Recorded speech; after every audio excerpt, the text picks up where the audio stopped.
name is Claudia Gimena Roa Avendaño. I am from a city called Bucaramanga, Colombia, in the northern part of our country. And my background is diverse because I study languages and literature as well as other subjects. I am working with a process that is called Colectivo de Reservas, Campesinas y Comunitarias de Santander and Fundaexpreción.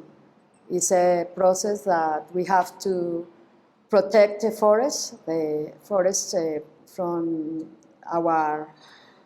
near our city. There are like 33 reserves that we are protecting, and we do other sorts of work like women's rights, water rights, literature, and art processes. Before we go deeper into the topic of this interview, which is the relationship between democracy and sustainability, can you share with us which importance you see in this topic? I see a lot of importance on this issue. It's very important. However, I think that we have to study, or we have to reflect about what democracy is and what sustainability is, because from my point of view, democracy is not just that you go to vote, but it's fulfilling all our needs with our people and with our world. So it's not just that democracy is what the media or even the governments or institutions want to show us. It's broader, it's a broader issue. So I would say that. Most people have an idea when they hear the terms democracy or sustainability. We would like to talk with you about the connection of both terms. Where do you see the link? How do democracy and sustainability relate to each other? I would like to say that according to different cultures, democracy is one thing and democracy is another thing. So, for example, in our country, we have the Wayuu communities that decisions are made mostly by women, by women. I mean, it's a matriarchy. And the world has developed through patriarchy. So if we see the issue in any culture, the term democracy will be understood differently. For example, I had the opportunity one day to share with the Embera Catillo group we were organizing a tour to go to different parts of our country and to describe their situation. When they came to decide whether it was important to go to the tour or not, the eldest person or the group of elders decided that we had to convince one person because everybody was convinced except one person. So instead of voting for, like 5 people vote for yes and 1 people vote for no, it's not like that. We have to convince the person who decide to vote no. So it's not like it is in the Western world that we say, yes, 10 people vote yes and 1 people vote no. So let's go ahead with the decision. In this case, it was very important, the decision of one person to convince that person to do what the group wanted to do. So this is another type of democracy. Mm-hmm. Where do you see that this has to do with sustainability when there is much more like a participatory process in democratic systems that you are where you are living? Okay, look, I will say that there are many types of democracy. And even in the same country, we have, for example, our constitution in Colombia, the 1991 constitution is very important for the rights of communities to decide for whether they want a big project in their communities or not. However, at the moment, there have been a lot of oppositions to that constitution.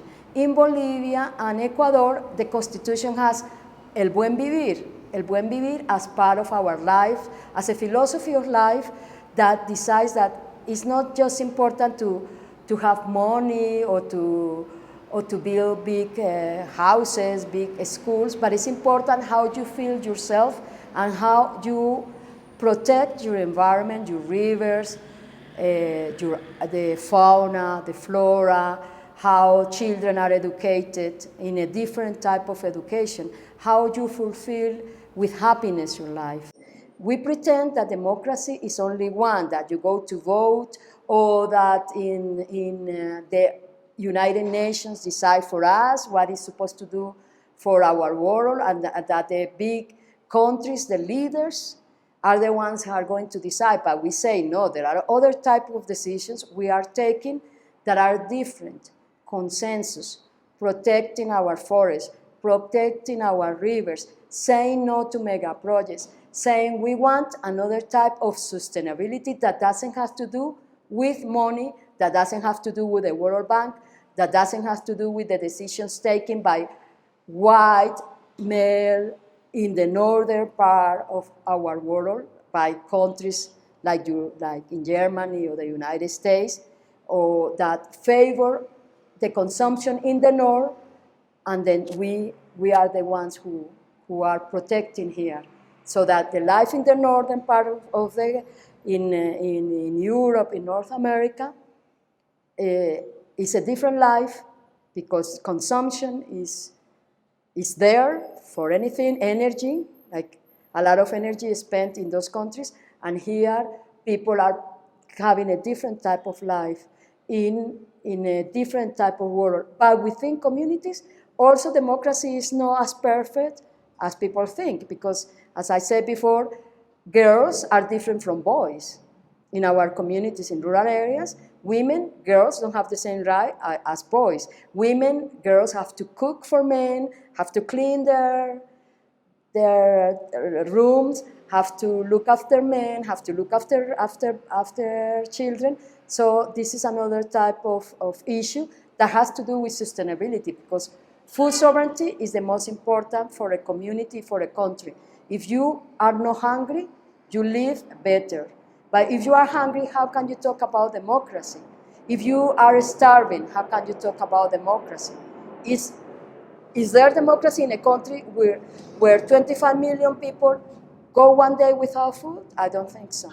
So you were already naming a few contradictory aspects that you see between democracy and sustainability. Can you see where you see the can play to sustainability, or is there any contradiction between these two concepts? So if we talk about democracy and sustainability, is action and theory. So one thing is the action, what it really happens in any country, in any society, in any community, in any group, even in a house, even in your own household, when you are more democratic, because you think, because democracy is rights and duties, no? It's the right that I am, like in the African say, I am because you are, like Ubuntu, no? So I think democracy has to do with philosophy of life. Democracy has to do with culture. Democracy has to do with environment. Democracy has to do with happiness. If we live in a maybe not so luxurious place, but we are a little bit happier, that we are able to afford what we do, our activities, and that we don't leave so much garbage. So we could talk about sustainability and democracy. I would like to ask you to define in your own words what democracy means to you. Democracy has to do with freedom. Freedom to express yourself, but that expression that has to respect other people's freedoms as well. I mean, if you are free to express yourself, but you don't let the other people express themselves, it's not democracy. Democracy has to do with culture. Democracy has to do with how I feel identified with a lot of the traditions as well that we have developed. So when we speak about a democratic world, it has to be a world that is pluriverse, that has different type of expressions, not just one expression. So kind of a participatory world where everybody can take care in building the well-being of all people. So you, as you are familiar with the view of indigenous and non-indigenous people in Colombia, and you even know the European perspective because you have close relations to Great Britain, do you see differences in how the connection between democracy and sustainability is perceived?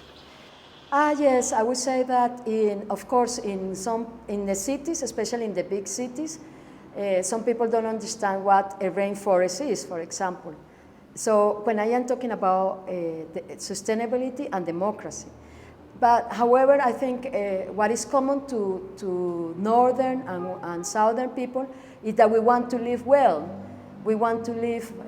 We want to fulfill our needs. But the needs of some people are larger or are bigger than the needs of other people. The needs of some people are more spiritual, more content with having a very beautiful landscape, with being able to eat, to share with their families, to preserve traditions. For some other people, it's not the same. For some other people, it's like only let's go to vote for this senator or this parliament. Yeah. One thing that you were mentioning was that in Great Britain or in Europe, other parts of the world, like the industrialized countries, you see that there is a lot of individualism, which is maybe a fundamental idea of democratic democracies, that everybody, or that some people want to have more than others. And I think this is especially true in countries where you have a lot of media influencing you, like a lot of commercials that you see, and you are exposed to a lot of consumerism, especially in the northern countries. Do you also see such trends in countries like Colombia? Yes, but I would like to say that I also see there are many groups that are flourishing, groups in the UK and other countries of young people who want a different world, you know? Also, like you see, individualistic, because if you see the theories of Adam Smith and the theory of capitalism were born there, no? Were born in Europe, and the idea that a society is developed and another society is underdeveloped was born from the philosophy or the belief that people were superior, that the Europeans were superior to Asians or Africa, and then North Americans also developed a theory. But within these countries, you find people very, very good, very interesting people that have fought for the rights, not just for them, but the rights of other people in the world. You were just mentioning that you know that there are many flourishing groups in parts of the world that are fighting for a better living for all, or engaging in this process. Can you tell us about your personal environment? Do you have some examples where people are organizing, or where there are forms of participation or engagement in... Yes, I have a group that is called Comité de la Defensa del Páramo de Santurbán. It's a group that is in our city that are defending the cloud forest. I also have dejan el suelo, el petróleo en el subsuelo, leave the oil and coal in the subsoil, Acción Ecológica Ecuador. The UBA people from Colombia, they say the oil is the blood of the planet, so we must not exploit oil. So people have developed their own way to resist against one type of development that is not our development. It's an industrial development. But we talk about another type of civilization, a civilization that cares more about protecting Mother Earth, protecting our environment, protecting our children, protecting our women, protecting our food, our health. I think this is another type of democracy. Well, you were talking about examples of people successfully engaging in activism against exploiting resources and so on. Why are they doing this? Well, because when you see that your house, your territory is your house, your territory is all what you have, because if you don't have a territory, you don't have anything. No? Now we talk also about women's territory, no? Our bodies as our territories and our land as our territory. So if we are not able to cultivate, harvest, if we are not able to have a clean water, if we are not able to fish, if we are not able to do many activities like even walking without contamination, without pollution, what is it for us? I mean, it's very little what is left for us. And are these actions successful, or are there threats that are putting these actions under pressure? Yes, as you can see, Latin America has the largest or the highest amount of people who have been killed by defending the environment. Latin America in the world is because in Latin America, indigenous groups, women's groups, children's groups, youth groups, and in Colombia, even more. But Guatemala, Honduras, in Chile, in Argentina, people in Mexico, people are fighting and struggling for against all these big projects that will finish with beautiful cultures, with beautiful landscapes, with our territory. So, of course, there are threats. What are the threats? Missing people, tortured people, people who have been murdered, exile, and even in the Amazon rainforest, there are some groups of people who have been exiled since the first white person appeared, because they were chased and it was the only way to survive. But within communities, people have their own ways to decide, and we have been able to stop many projects. Even Berta Cáceres, if you know the case, the emblematic case of Berta, that has been our one woman who fought against the big hydroelectric dams that cut off the rivers and the natural life of the rivers. When you're talking about these cases of people being threatened or their life being threatened, do you see any solution that democratic systems could offer to this? Because this happens also in democracy, in democracies, right? So what must happen for these people to be less under threat? It's the right to nature, no?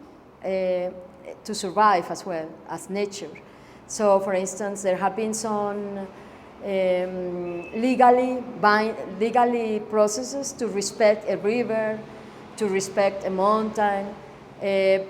For indigenous communities, they are sacred. Some are sacred.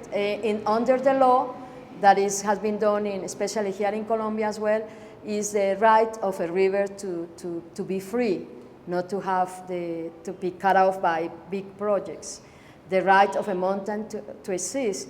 So this is a type of democracy that we also are speaking about, the right, not just about human beings and democracy to feel free, but especially some important territories that have declared special sites for cultural purposes as well, because their ancestors, the spiritual side of their ancestors are there. And legally, there has been some actions as well regarding that. This is another type of democracy that we would like to speak about, a democracy that speaks about the right of Pachamama, the right of nature to exist. And to express themselves as well. Okay, so what is your vision for our common future? I am sometimes very optimistic and sometimes very pessimistic. I am very optimistic when I still go to places that are still very well preserved, that people are expressing themselves, they have some cultural identity, protect the forest, protect the rivers, protect the sea, protect fish, different type of way of survivals. But when sometimes I look at the floodings, the fires, the pollution, the way children are dying for starvation, the way how refugees are crossing the borders, and they don't let cross the border when many people need to go outside their countries because of political persecution, or even because of economic persecution, or even because you want to just visit another country, because why not? What would you like to share to somebody who is listening to this interview and who is starting to think about the topic of sustainability and democracy? Do you have any advices to do, or some wishes that you would tell us about? Yes, in one opportunity I went to Germany, and one person from Germany said that he wanted to come to Latin America to do some work to support Latin American groups. But I say, you can do anything in your own neighborhood. Sometimes you think that you can help somebody just by going or do some type of activity, going abroad, but no, just even in your own neighborhood, compost, organizing activities with people, local markets, protecting so many species,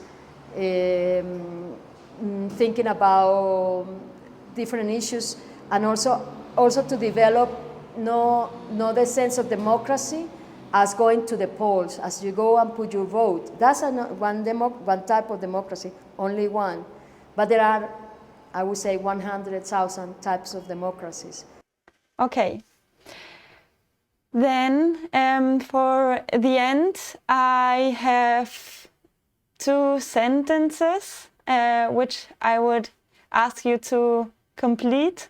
You can also think about it shortly and then tell something. So the first one would be, my wish for a democratic and sustainable world is? My wish for a democratic and sustainable world will be respect, freedom, and happiness. Then the second one would be, become active for democracy and sustainability yourself, because? Because you can be part of a world that is more fair, more beautiful, and better understanding. Okay. Is there anything that you would like to add? Anything else, or? It depends where you are, in the part of the planet you are. Some people say, this country is democratic and this country isn't democratic. But they speak about countries, but they don't speak about the concept that communities and people, collective people have to decide their own future at a local level as well, or at a regional level, or at a country level and a world level. People say, let's go to vote for a better planet. I don't think it's about going to vote. It's about action and theory. It's about taking the stand at this moment on time. Okay, so thank you very much for your time and your insights and your ideas.